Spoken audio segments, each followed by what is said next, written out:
யூகிக்கவே முடியல. அந்த அளவுக்கு ஒவ்வொருத்தருக்கும் அந்த இந்த மகாராஜா படத்தில் கிளைமேக்ஸில் ஒரு பெரிய திரில் இருந்துச்சு இல்லையா, அந்த திரில் இந்த படத்தில் கடைசியில் இருக்கும். இந்த படத்தில் கே.எஸ். ரவிக்குமார் சார் நிறைய படத்தில் நடிச்சிருக்காரு. ஆனால் இந்த படத்தில் ஒரு அவர் தயாரித்த படத்தில் கூட, அவர் கதாநாயகன் நடித்த படத்தில் கூட இந்த அளவுக்கு கேரக்டர் இருக்குமான்னு தெரியாது. இந்த படத்தில் ஒரு நல்ல மெமரபிள் கேரக்டர். அதாவது எல்லாருக்கும் அப் அண்ட் டவுன்ஸுங்கிறது சாதாரண வரத்தான் செய்யும் சினிமாவை பொறுத்த வரைக்கும்.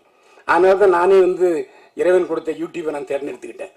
நான் யூடியூப் இன்னைக்கு வாழ வைக்குதுன்னு சொன்னால் எல்லாரும் என்னை பார்த்து மிரள்றாங்கன்னா அது ஒரு பெருமை. நான் நிறைய பேரை பாராட்டி எழுதியிருக்கேன், அதெல்லாம் கண்டுக்க மாட்டாங்க. ஒரு விஷயத்த முக்கியமான விஷயம் சொல்லிடணும், விமர்சனம் எழுதுகிறவர்களை திட்டாதீங்க. இது ஒரு எச்சரிக்கையா சொல்றேன். இந்தியன் 2 படம் நல்ல இல்லதான், நல்ல இல்லதான். ஆக ஒரு கன்னடத்துல ஒரு நடிகர் விமர்சனக்காரன் கச்சாம திட்டினா நாங்க திருப்பி திட்டலாமா?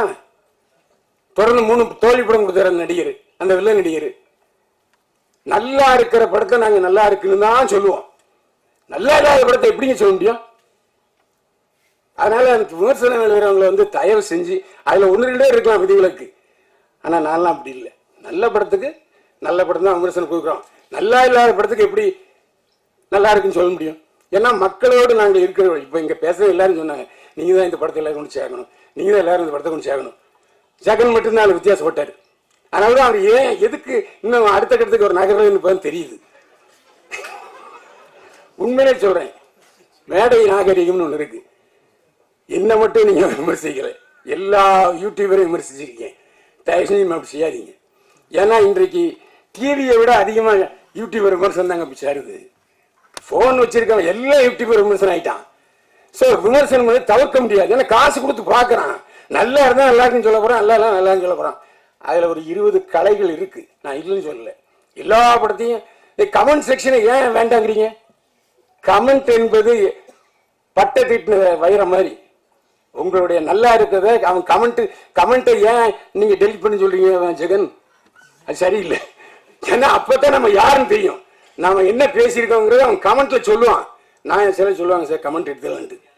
வேண்டவே வேண்டாம், கமெண்ட் வைங்க, அதுதான் நம்ம அடுத்த கட்டத்துக்கு கொண்டு போவோம் அப்படின்னு நான் சொல்லுவேன். அதுவே கண்டிப்பா இந்த படம் வெற்றி பெறும். ஏன்னா தயாரிப்பாளர் டத்தை மலேசியாக்காரரு, நிறைய பேர் வெளிநாட்டுக்காரங்க இங்க படம் தயாரிக்கிறாங்க. பல பல தயாரிப்பாளருக்கு நல்ல இயக்குனர் கிடைக்காம போயிட்டாங்க. அருமைச்சவர் தயாரிப்பாளர் டத்தோவுக்கு ஒரு நல்ல இயக்குனர் கிடைச்சிருக்காரு. ஒரு வித்தியாசமான சிந்தனையோட இந்த படத்தை கொண்டு வர்றாரு.